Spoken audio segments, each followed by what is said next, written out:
¿Qué tal amigos de usted, yo y otros como yo? Me da mucho gusto que nos acompañen nuevamente en este espacio. Un saludo a todos los que están conectados este lunes y a los que ven el programa en un horario distinto también. Gracias por estar al pendiente de los temas que aquí abordamos. Y como todos ustedes saben, ya estamos en diciembre, un mes muy esperado por todos los trabajadores en México, ya que por ley las empresas y patrones tienen que entregar el aguinaldo. Si ustedes trabajaron todo el año, les corresponde 15 días de salario y si trabajaron menos del año, les tienen que entregar la parte proporcional. Pero para hablar más acerca de este tema, los invito a ver la siguiente entrevista con el contador Rolando Silva Briceño. Él es integrante de la Comisión Técnica del Colegio de Contadores Públicos de México, quien nos va a explicar todos los detalles sobre el aguinaldo, desde cuánto nos corresponde por ley hasta dónde denunciar en caso de que la empresa o el patrón no nos quieran entregar nuestro aguinaldo. Vamos a verla. Muchas gracias por el espacio, no, ninguna molestia, muy al contrario, un gusto siempre y esperando, ¿no? Que sea de utilidad para los medios, sobre todo para las personas, los trabajadores, los patrones. Eh, ¿Quiénes tienen derecho a recibir aguinaldo? Todas las personas que tengan la calidad de trabajadores. ¿Quién tiene la calidad de trabajador? Quien está en una relación personal subordinada.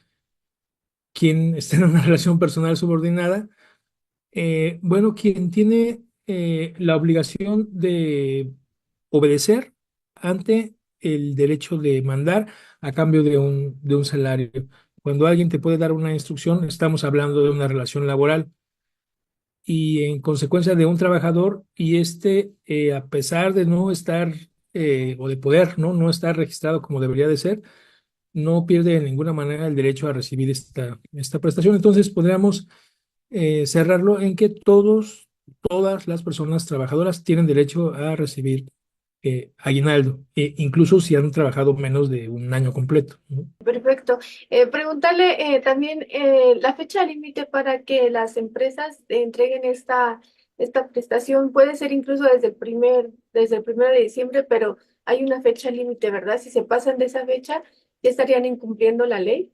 Lo que siempre nos va a decir la Ley Federal del Trabajo, ¿no? Y la mayoría de las normas que tienen que ver con los trabajadores son como los pisos, ¿no? Nunca puedes dar menos de esto, nunca puedes exceder este plazo. No quiere decir que el patrón no pueda dar más, ¿no? O anticipar algunos de los conceptos. Y el aguinaldo es uno de ellos. Tendría que estarse cumpliendo con esta obligación de pagar 15 días, el equivalente a 15 días de salario o la parte proporcional antes del 20 de diciembre. O sea, eso quiere decir que si lo pago el 20 de diciembre, voy tarde.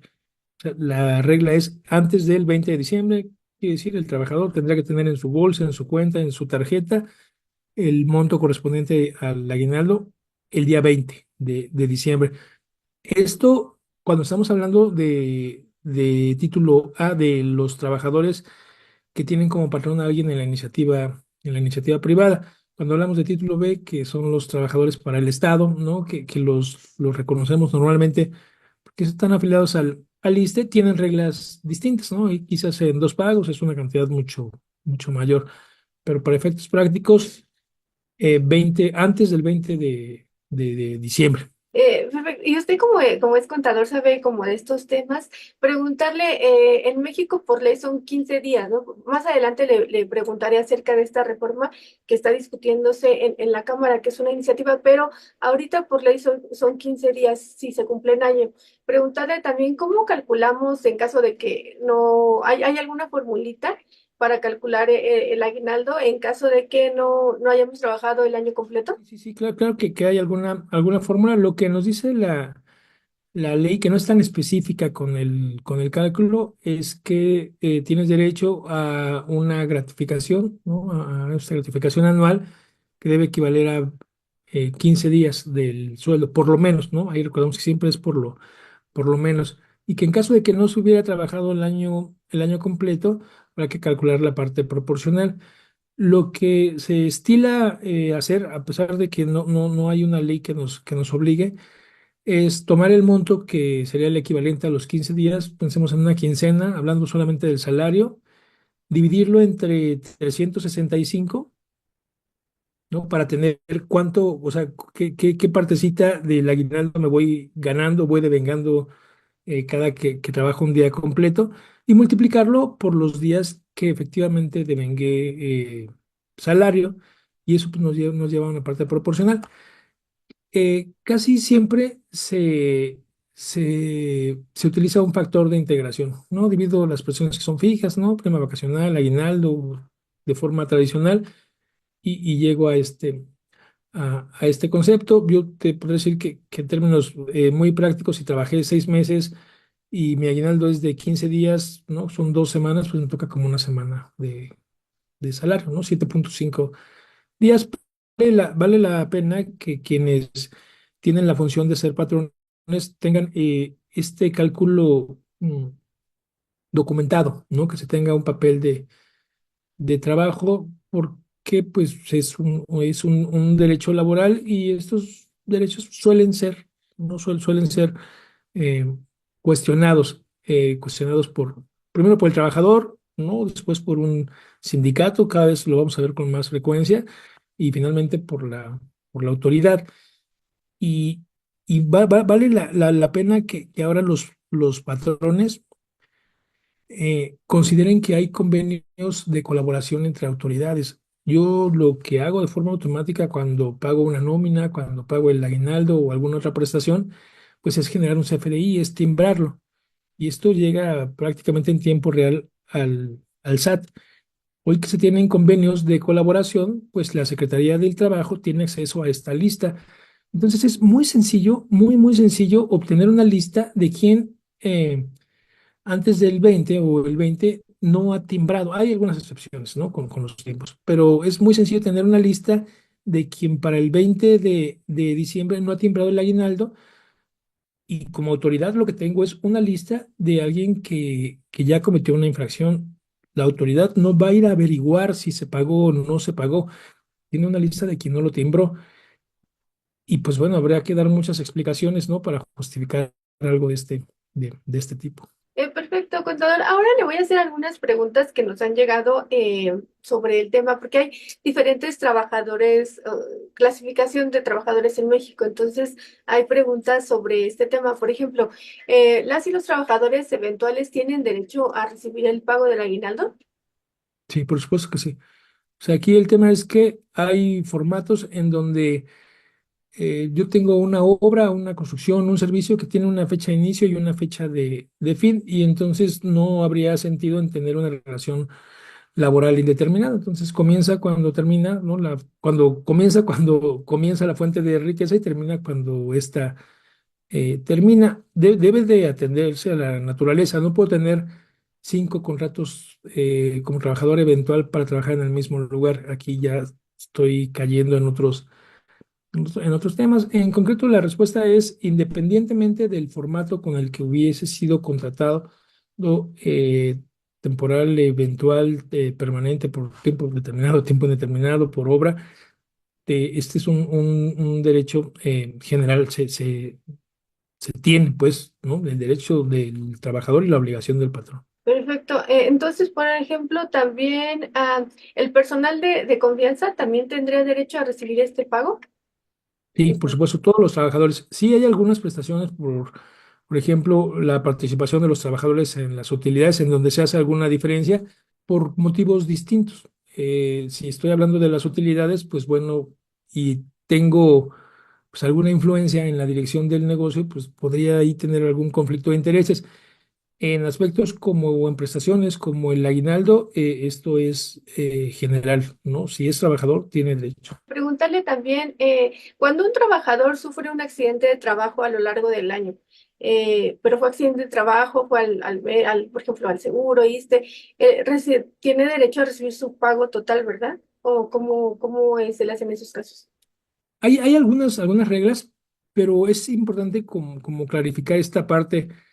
Eh, Cuando un trabajador está incapacitado, el patrón deja de ser el patrón, por decirlo de alguna forma, se subrogan las obligaciones. El seguro social se convierte en el patrón.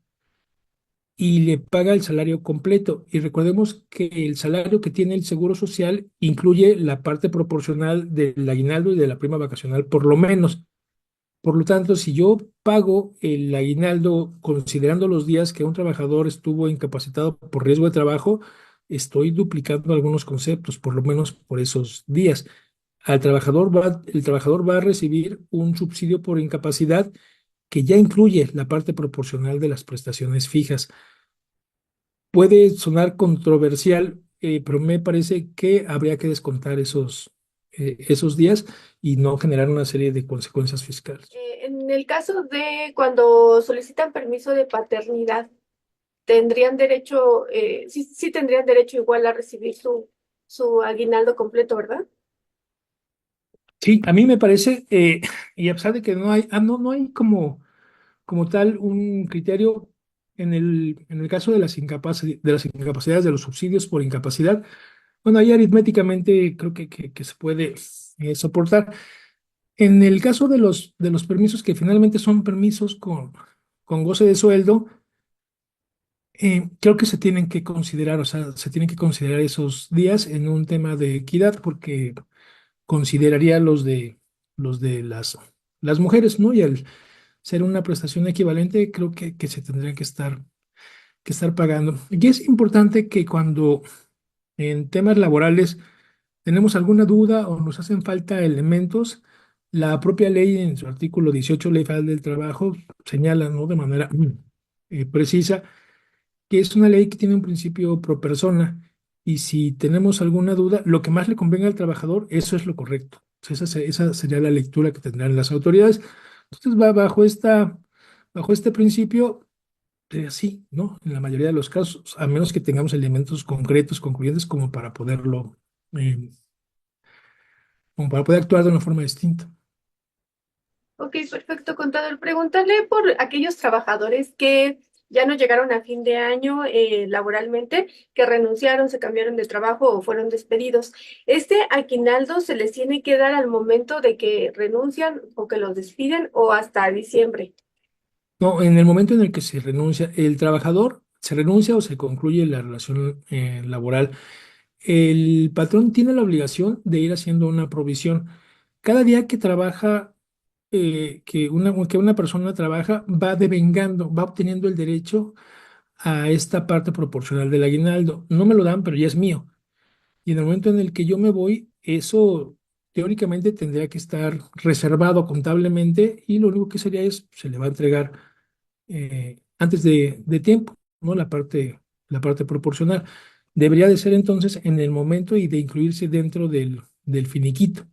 Más allá de si estamos hablando de un despido injustificado, justificado, renuncia, etcétera, eso es algo que ya se le debe al trabajador, a lo que él ya tiene derecho. Es de su propiedad, pero no está en sus manos. Solo en el caso de las utilidades, esas sí son hasta cuando se reparten, ¿verdad? O sea, esas sí Sí, tendría que ser después.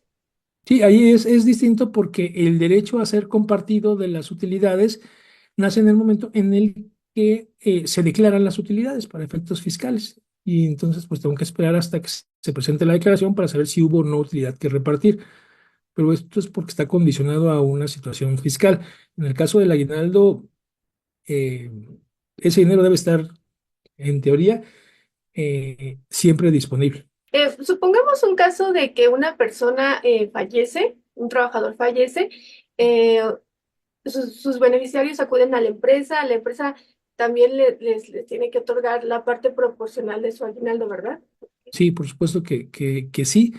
Y aquí es muy importante que el trabajador, es obligación del patrón incluir estos datos en el contrato, en su expediente, pero es importante que los trabajadores se aseguren de que esto suceda, eh, y me refiero a la designación de beneficiarios, a que de forma expresa se diga quién es tu esposo o esposa, concubino, concubina, con quien celebraste una unión civil, y eso nos va a librar de muchas complejidades. Es frecuente, muy frecuente y a veces hasta podría ser cómico, de una forma negativa, por supuesto, que se presente más de un concubino, de una concubina, de un esposo o de una esposa a hacer la reclamación del finiquito. y pues el patrón no tiene ni la facultad, ¿no? Ni el conocimiento para determinar quién legítimamente tiene el derecho, y entonces, después de haber pagado el finiquito, las partes proporcionales a quien se exhibió como pareja, podría ser que tenga que dárselo a alguien más. Una recomendación es que estos depósitos o la entrega de estos finiquitos cuando una persona trabajadora fallece se haga ante las autoridades laborales. O sea, se haga el depósito, la entrega del cheque, el pago ante los centros de registro y conciliación. De esa manera yo tengo una cobertura porque son muy frecuentes no sé si los abusos, pero las necesidades de los patrones de tener que acreditar y muchas veces de pagar doble. Ok, perfecto, contador. Preguntarle ahora si el aguinaldo genera impuestos, si sí o no, y en qué casos y cuánto sería este porcentaje que generaría. El aguinaldo tiene una exención para impuestos sobre la renta, que es el impuesto que pagaría el trabajador por generar eh, una utilidad. Tiene un beneficio, tiene una exención que aún hoy en la ley habla de 30 veces el salario mínimo, sea una cantidad considerable, pero que se ha utilizado, ¿no? Con algún fundamento que podríamos o no compartir, 30 veces la UMA, la unidad de medida y actualización, lo que nos lleva a que incluso con salario mínimo podríamos estar ante un remanente que nos generara un impuesto y que se tuviera que estar pagando. La respuesta sería, hay una exención, esa exención es de, pues, habitualmente 30 veces la UMA. Lo que exceda de esta cantidad va a causar un impuesto y se le tendría que hacer una retención al trabajador y el patrón tendría que enterarlo. Por ejemplo, para las personas que nos están viendo y no estén familiarizados con este concepto de la unidad de medida y actualización de la UMA, que cabe decir, ¿a cuánto equivaldría esta UMA en este año? Es más, ahí te debo el dato con precisión, pero es eh, a grosso modo la mitad de un salario mínimo. Entonces estaríamos hablando como de una UMA de 3.700 mensual. Ahora preguntarle también, ya que supongamos que llega el día 20 de diciembre y no, los trabajadores no reciben su aguinaldo, ¿qué plazo tienen para ellos reclamar este monto y a dónde deben acudir? Ok, tienen teóricamente un año para hacer el reclamo, y pues la recomendación es que primero se acerquen con el patrón. Si la respuesta es mañana o pasado, ¿no? Y tenemos la certeza o la relativa certeza que eso va a suceder, pues me parece que vale la pena llegar a una conciliación, o sea, llegar a un arreglo. De otra forma, hay varios procesos. El primero sería acercarse a la Procuraduría Federal para la Defensa de los Derechos del Trabajador e iniciar un proceso de conciliación, ¿no? Con toda claridad, decir, no me pagaron, y lo que va a hacer esta Procuraduría es citar al patrón o a su representante para llegar a algún acuerdo que a lo mejor me lo puedo evitar, ¿no? Si solamente es un tema de no cayó el depósito, podría ser. Lo que sí es importante es no esperar. O sea, si no llegó a final del año, probablemente tenga que tomar acciones distintas. Entonces puedo hacer la denuncia en ese sentido, y también podría, ¿no? Pues a través de revisar, ¿no? Mis recibos, mis FDIs que obtengo por concepto de nómina, también ahí hay forma de, sí, no sé, si reviso y resulta que me lo timbraron, pero yo no lo recibí, bueno, es importante que levante una aclaración. Yo esperaría que ese fuera el menor de los casos, pero nos ha tocado ver, ¿no? Preguntarle también, en caso, cuáles serían las sanciones para las empresas que incumplan con dar el aguinaldo? Porque entiendo que también hay alguna sanción por parte del gobierno para ellas, ¿verdad? Sí, la Secretaría de Trabajo y Previsión Social está facultada para imponer una multa que está calculada también en unidades de medida y actualización, que dependiendo de la gravedad eh, del daño que se causa al trabajador, o incluso dependiendo del funcionario que la aplique, del número de personas que se vieron afectadas. Vamos a estar hablando desde, pensemos, 2.500 pesos hasta cantidades millonarias que podrían bien meter en un problema a cualquier empresario. Sobre todo si hay un tema de reincidencia. Este es uno de los elementos que, que se toman, ¿no? Para saber qué nivel de multa se va a aplicar. Perfecto, contador. Finalmente, preguntarle sobre, bueno, ya nos decía que por ley son 15 días que se debe dar de aguinaldo. Este año estuvo moviendo mucho lo de la Cámara de Diputados, una iniciativa para aumentar al doble el aguinaldo. Entiendo que esta iniciativa está congelada y preguntarle cómo va esta iniciativa. Yo no diría que está congelada, más bien creo que el Poder Legislativo trae una agenda muy robusta, ¿no? Son muchos temas los que se están dando y lo que se esperaría por lógica es que en caso de que esto pase, que yo le veo muchas posibilidades, a aplicar a partir del año siguiente, ¿no? Porque yo tengo que juntar el dinero para pagar el aguinaldo. O sea, si hoy me dijeran dentro de 20 días, ¿no? 25 días, tienes que pagar el doble de aguinaldo, muy probablemente no podría, ¿no? No podría hacerlo. O sea, creo que ahí estaría generando un perjuicio. Lo que se esperaría, yo creo que todavía una negociación para probablemente no hablar de 30, ¿no? De golpe, sino pues, comenzar a hablar de 20 y con aplicación por lo menos a partir del siguiente año y tendría que ser desde un 1 de enero por lo que comentábamos de tengo la obligación de ir provisionando el gasto. Todas estas iniciativas que tienen que ver con un bienestar, ¿no? Un relativo bienestar de los trabajadores, obviamente tienen muchas posibilidades en este momento. Ahí habrá que ser cuidadosos para saber cuál es el efecto, ¿no? Que se tienen en realidad. Pero sí, más que congelada, me parece que no está en los temas más urgentes que se van a definir en lo que queda del proceso legislativo, que seguramente lo veremos el siguiente año. Le agradecemos mucho al Colegio de Contadores Públicos de México por esta entrevista. Ya saben que tienen hasta el 20 de diciembre para recibir su aguinaldo y en caso de que una empresa o patrón no quiera entregárselo, también van a recibir alguna sanción por parte de la Secretaría del Trabajo. Yo los invito, como siempre, a que compartan este video, le den like y se suscriban al canal de YouTube de Estudio B. Nos vemos la próxima semana.